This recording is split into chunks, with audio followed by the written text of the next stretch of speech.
trabaho sa mi guys. Kaya ako, ginagawa ka na ay.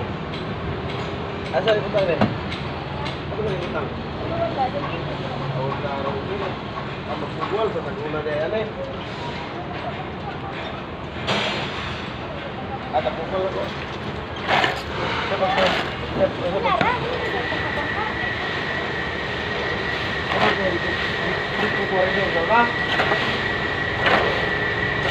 Pare.